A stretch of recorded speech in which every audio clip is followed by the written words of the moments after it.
আসসালামু আলাইকুম। মাঝে মধ্যে আমি হিন্দু ভাইদেরকে নিয়ে দারুণ চিন্তা করি।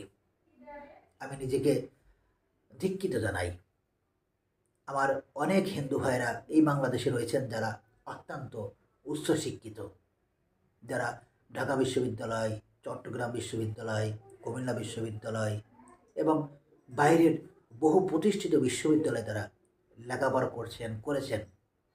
তারপরও কেন জানি এই হিন্দু ভাইরা তারা তাদের নিজের ভালোটা তারা বুঝতে পারে না, বুঝতে চায় না। মাঝে মধ্যে আমি চিন্তা করি যে এই হিন্দু ভাইরা কি তারা কখনো সময় কি হিসাব করে দেখেছেন গত ১৬-১৭ বছর ফ্যাসিস্ট পতিত সরকারের কাছ থেকে তারা কি পেয়েছেন? তারা কোনোদিন হিসাব করেনি। তারা কি হিসাব করে দেখেছে যে দুই একজন হিন্দু ভাই ছাড়া বাকি সবাই কি পরিমাণ লাঞ্ছিত হয়েছেন, হত্যার শিকার হয়েছেন, মার খেয়েছেন, তাদের ঘরবাড়ি পুড়িয়ে দেওয়া হয়েছে? এই সমস্ত ইতিহাস এই শিক্ষিত হিন্দু ভাইরা কি কোনো সময় তারা কি সত্য উদ্ঘাটন কখনো কি করতে পেরেছে এই ফ্যাসিস্ট সরকারের কাছ থেকে? পারেনি, তারা কোনো সময়ই পারেনি। তারপরও কেন জানি এই হিন্দু ভাইয়েরা ফ্যাসিস্ট অতীত স্বৈরাচারের পক্ষেই সবসময় সাফাই গায়।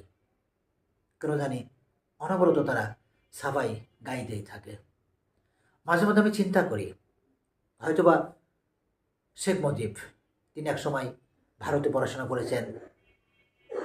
শেখ মুজিবের পরিবারকে যখন হত্যা করা হয় ঠিক সেই মুহূর্তে শেখ হাসিনা তিনি ভারতে অবস্থান করছিলেন।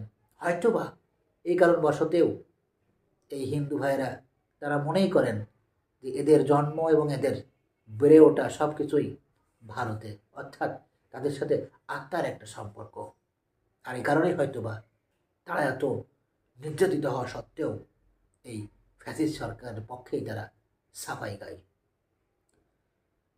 আমি তাদেরকে বলি, আপনারা যদি একটু হিসাব করে দেখেন গত ১৬-১৭ বছর কতটা নিগৃহীত, ধিক্কৃত, কতটা লাঞ্ছিত, কতটা নির্যাতিত আপনারা হয়েছেন। দেখেন, এই বাংলাদেশ একটি অসাম্প্রদায়িক বাংলাদেশ। এই বাংলাদেশে আমরা হিন্দু মুসলিম সবাই একসাথে বসবাস করতে চাই। ১৯৪৭ থেকে ১৯৫২, ৬২, ৭১ মহান মুক্তিযুদ্ধ। সেই মুক্তিযুদ্ধে লাল সবুজের পতাকা ছিনিয়ে আনার জন্য, প্রতিষ্ঠিত করার জন্য এদেশের সকল শ্রেণীর মানুষজন একসাথে কাঁধে কাঁধ মিলিয়ে তারা যুদ্ধ করেছেন। সে সময় কিন্তু জাত পাত কোনো কিছুরই হিসাব করা হয়নি। একসাথে লড়াই করেছেন, ইন্ডিপেন্ডেন্ট একটি রাষ্ট্র হিসেবে গড়ে তুলেছেন, লাল সবুজের পতাকা উড়িয়েছেন।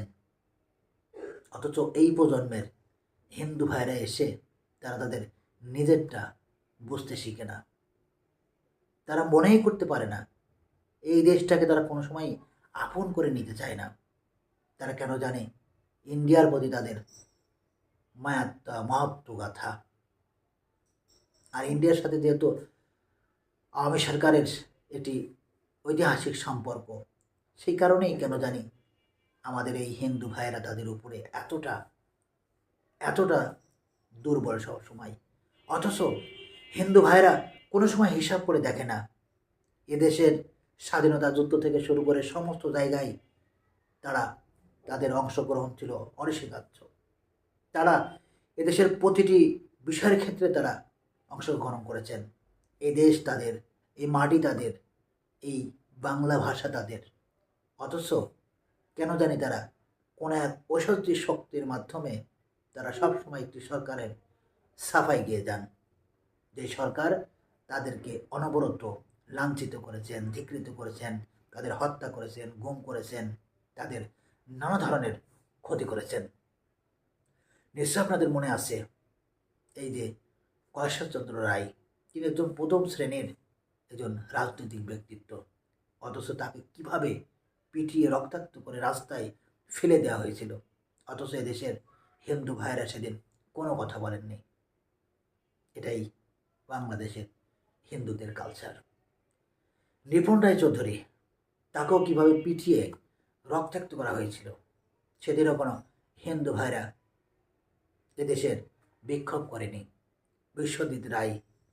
বিশ্বজিৎ রায়কে যেই ছেলেকে কুপিয়ে কুপিয়ে হত্যা করা হয়েছিল শিবির মনে করে, সেই বিশ্বজিৎ রায়ের পক্ষেও এদেশের হিন্দু ভাইরা দাঁড়ায়নি, কখনো দাঁড়ায়নি। গত 16-17 বছর যখন হিন্দু ভাইদের বাড়িঘর ভাঙচুর করা হয়েছে, তাদের ঘরের আপনার গোয়ালের গরু থেকে শুরু করে তাদের উপর নির্যাতন করা হয়েছে, সে সময় সেই ফ্যাসিস্ট আওয়ামী সরকারের বিপক্ষে কোনোদিন তারা কথা বলেননি। কেন কথা বলেন না আমার আসলে এটাই মাথায় ধরে না।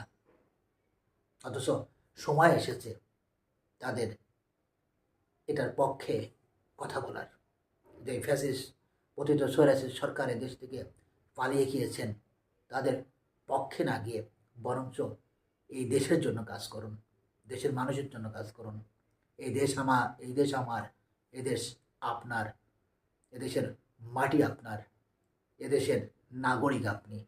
অবশ্যই আপনার অধিকার রয়েছে এদেশের প্রতি, আপনার দায়িত্ব রয়েছে এদেশের প্রতি।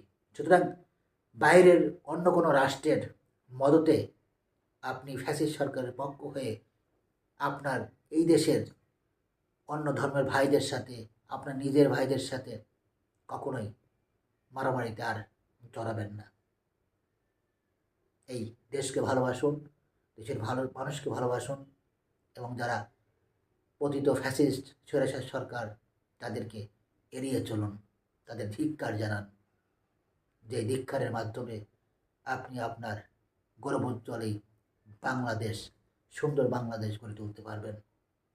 চলুন আমরা সবাই একসাথে কাজ করি, ফ্যাসিস্ট পতিত সরকারকে আমরা প্রতিহত করি। সবাই ভালো থাকবেন। আসসালামু আলাইকুম ওয়া রাহমাতুল্লাহি ওয়া বারাকাতুহু।